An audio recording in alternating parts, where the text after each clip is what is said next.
We have the same goals today, but in more recent times we've broadened Jefferson's founding curriculum to address themes, technologies, and present-day problems that have emerged during our lifetimes.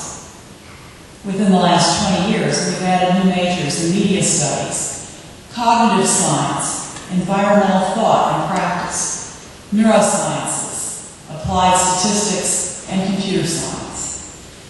New minors in bioethics, film studies, and dance, and new concentrations in environmental and biological conservation, German studies, and international economics.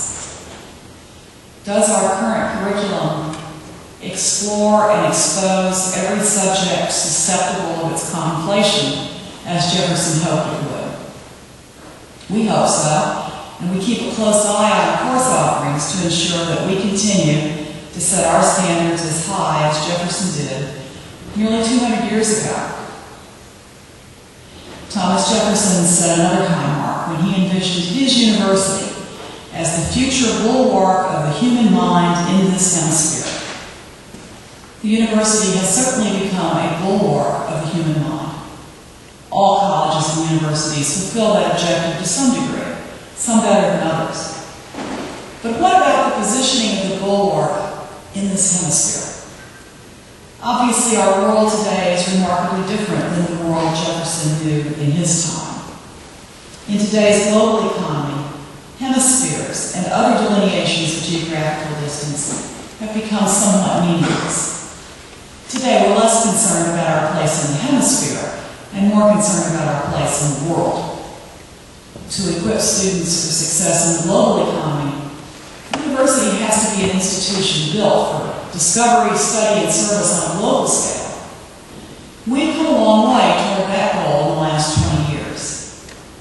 20 years ago, UVA had fewer than 10 faculty-led study abroad programs and even fewer exchange relationships. In 2010, we have more than 50 study abroad programs and more than 40 exchange relationships. Last year alone, we added new study abroad programs in India, Bangladesh, Germany, Argentina, and Southeast Asia. Just 20 years ago, we had only 525 international students. In 2010, more than 2,500 of our students are non-U.S. citizens. 20 years ago, about 500 students participated in study abroad programs. Last year, 1,900 participated.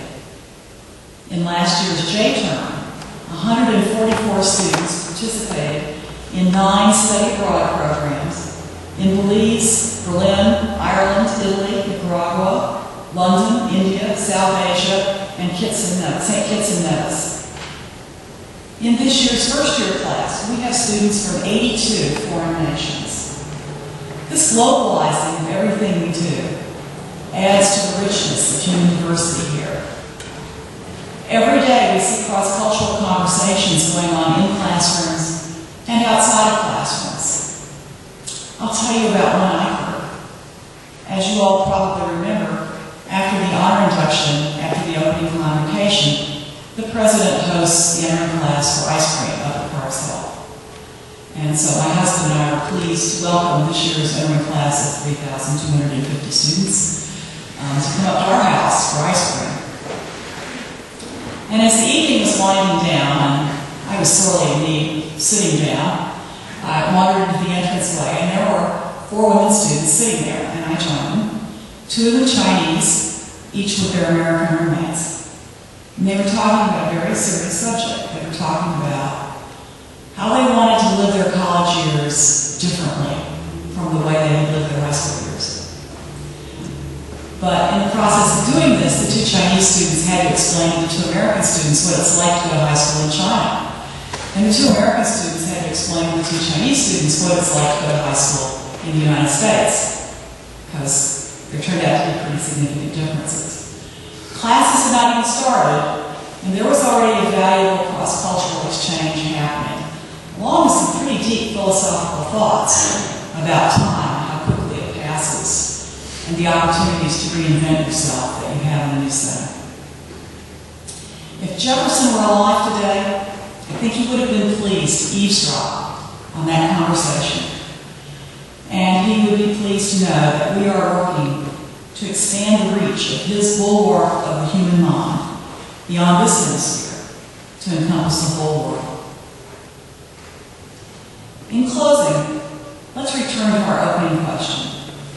How will we know that we are good? What are the indicia of quality by which we can determine whether or not we are good? We are not the only ones asking this question. Industry leaders everywhere are obsessed with measuring quality.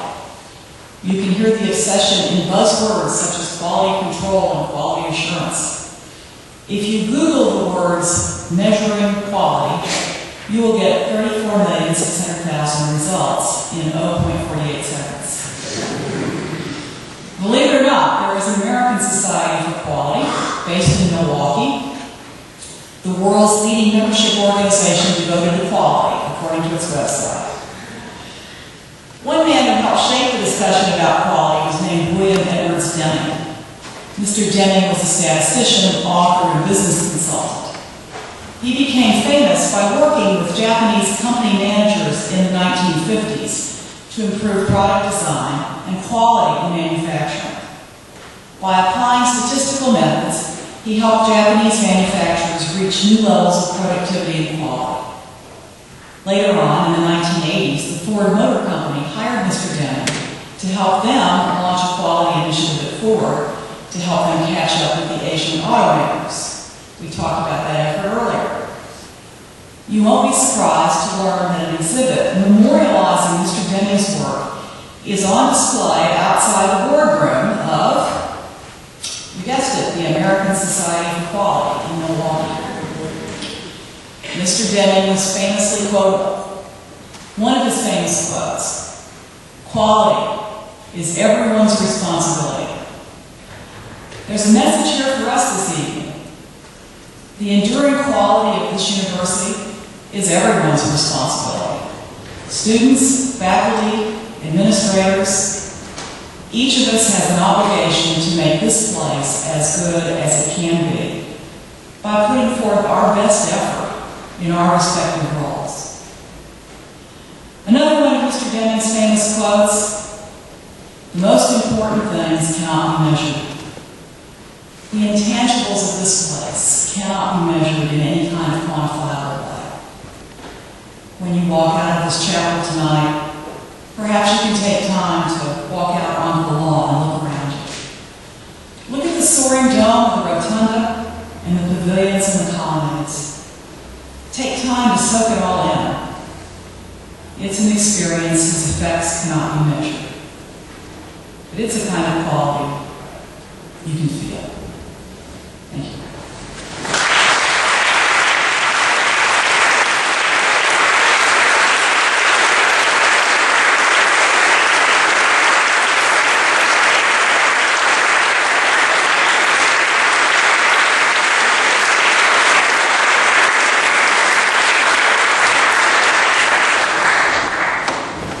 So we do have some time for some questions. I think Mr. Mullen may steer track. If you're going to steer track. Anyone, please. I see a question back there in the back. Yes, first, thank you very much for your speech tonight. It was wonderful. You talked about the declining funds, certain contributions to the UVA.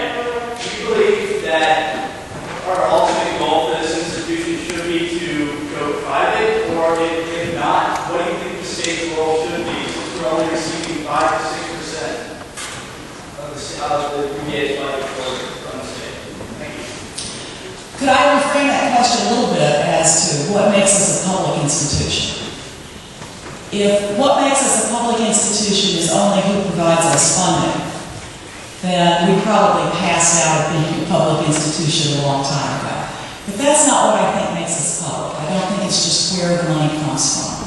The truth is, many private universities get a huge amount of money from the federal government, and they never describe themselves as being public. So what makes us public? One of the things that makes us public is our mission. And I think Mr. Jefferson would be very disappointed in us if we ever gave up that mission. We have a special mission to the citizenry in general, and that's partly through our education mission.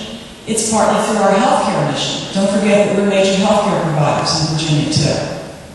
So we are public in our mission. We are public in our governance. This summer, I went to Harvard to their boot camp for new university presidents. Really interesting experience. And so one morning was devoted to working with your governing board. And so a president of a private university came in and he said, well, the first thing you have to do is be careful about who you pick for your governing board. And I don't work in a public institution, you know? In this state, the governor picks the board of visitors. In Michigan, where I used to be, the people elect the board of the University of Michigan. But the one thing that's for sure is that the president of a public university does not pick the board. So the second thing this private university president said, the next thing you have to remember is that before every board meeting, you've got to sit down with 3 or 4 board members and talk about how the meeting's going to go. Can't do that at a public university. There's an Open Meeting Act. We can't have more than two visitors together in one room at one time unless we posted it as a meeting. In a private university, faculty members and administrators can exchange any amount of correspondence on any subject with anybody, and the public can never discover it. Here, because of strong Freedom of Information Act regulations, that's not true. The business of the university is open to the public. So all those things are ways in which we are fundamentally different from private institutions that don't really have very much to do with the money. It's not just a matter of the money. Of course, I wish the Commonwealth would fund us better. I think the miracle is how well Virginia has done with relatively meager funding. And, you know, on the wall in Cars Hill in my home, there's a letter written by Thomas Jefferson decrying how little funding the university is getting from the General Assembly. Some things never change. But thank you for the question. It's an important issue for us to think about. Yes? Thank you for coming to speak today. It was a wonderful speech.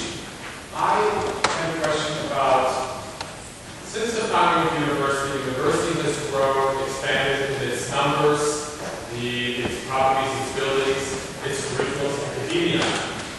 What do you see the university's direction in all those fields moving forward in your presidency? Well, for a variety of reasons, I do not anticipate at this time doing a whole lot of additional building.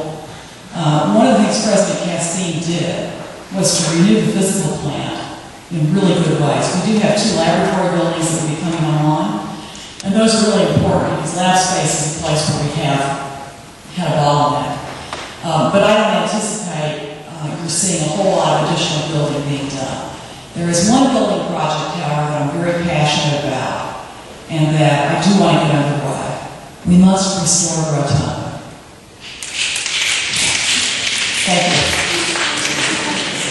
Those black shrouds at the top of the columns are keeping the marble from falling down on people underneath.